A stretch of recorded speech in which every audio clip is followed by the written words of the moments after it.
Okay, so I'm going to start with a family size pack of chicken thighs. These are bone in, skin on. First thing I do with them is remove the skin.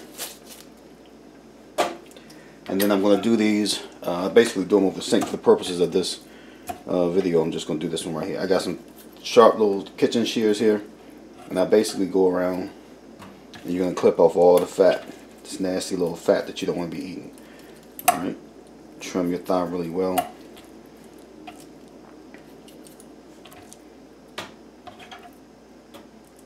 Get the whole thing. I get these little pieces here. You can pull some of these pieces up, lift it up a little bit off the flesh. You can get it a little bit better. Alright, and just get it trimmed down really good. Alright. After you do that, you're going to run it over cold water. Wash it really good. Get all that slimy stuff off of it. While you're doing this, some of these areas like this might become more pronounced now, where you can see that there's more fat in there. As you start to manipulate it while you're washing it, so you can go back and get that. I just don't like that stuff. When you start to boil it, all that fat comes out. It'll be floating around in your pot, so I don't like that stuff. Wash it really good.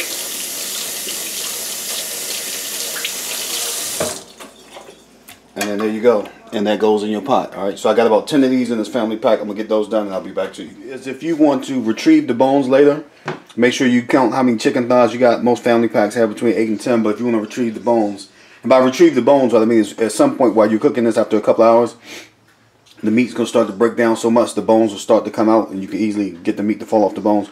So if you want to take the bones out of the broth, you're going to have to do it with like some tongs or something. You can't see through the broth obviously, so you're not going to be able to see the bones. You got to feel around in there, and you want to know how many bones are in there, or else you'll be filling around searching for bones that aren't in there.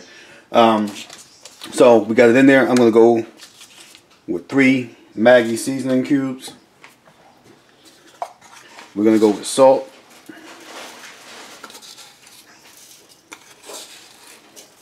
I'm using kosher salt. You can add more later if you want. I'm going to go with pepper.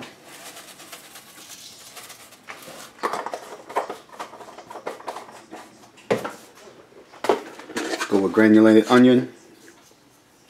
I like to use a decent amount. Granulated garlic.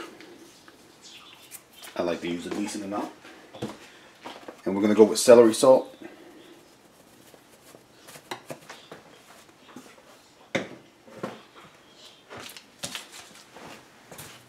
Okay, also, I'm going to chop up 2 large red onions and put it in there. Usually I use yellow onions. I have some leftover red onions. Thanksgiving was a couple days ago. I have some leftover red onions because I bought too many. I don't want them to go to waste. So I am going to use those. When I say chop up, I don't mean I'm going to chop them. I'm simply going to, generally I'll just quarter them. So you got them in quarters, and that's perfect. You just drop them in the pot. And I'll do 2 of those. They're really good actually. Red onions are really good. I mean, I like onions, period. You watch my videos, you know that I love onions, but I love any kind of onion, frankly. Red onions are really good.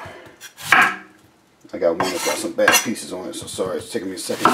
Make sure I get that trimmed off. Alright, so there go your other quarters. And then what you're going to do is, and this is optional, I'm going to start off by adding 2 quarts of chicken stock, the broth. Alright, this is an 8-quart pot. So I'm going to start off 2 quarts of store-bought broth. This broth is going to be, at the end of the day, I make broth a couple different ways. And this is one way. It's an easier way than the other way I make it. But this is a broth I like to say. It's very thick. It's very rich for broth at the end of it. It'll be very rich. Extremely flavorful. And it'll be a broth that you can cook both with and in. You know, and by with, obviously, I mean you just add broth to stuff.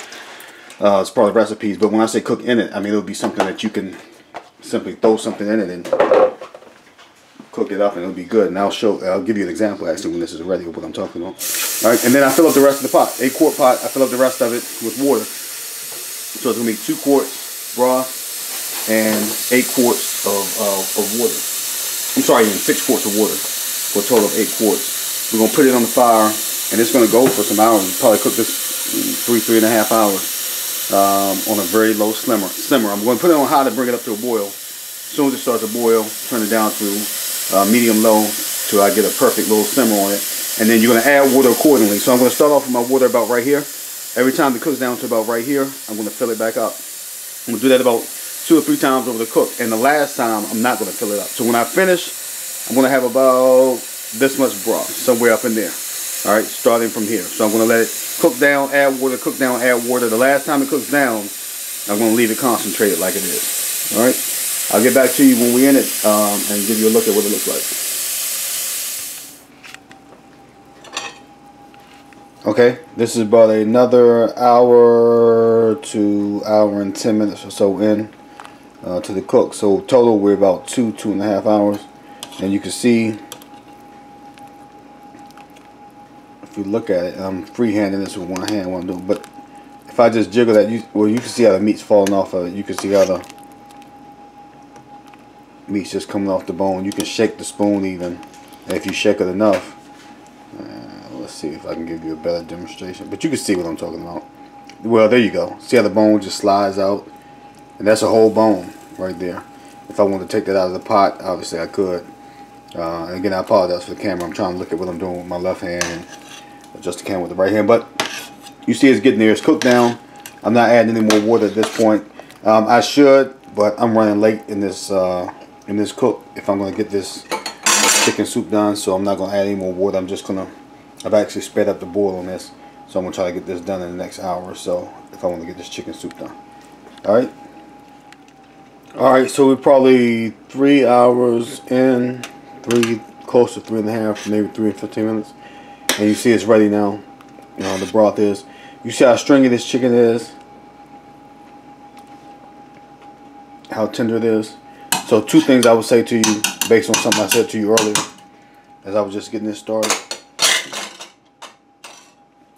One, as I cut all that fat off, I talked about how you don't want that fat in your food. I'm talking about the fat off the thighs when I cut it off originally.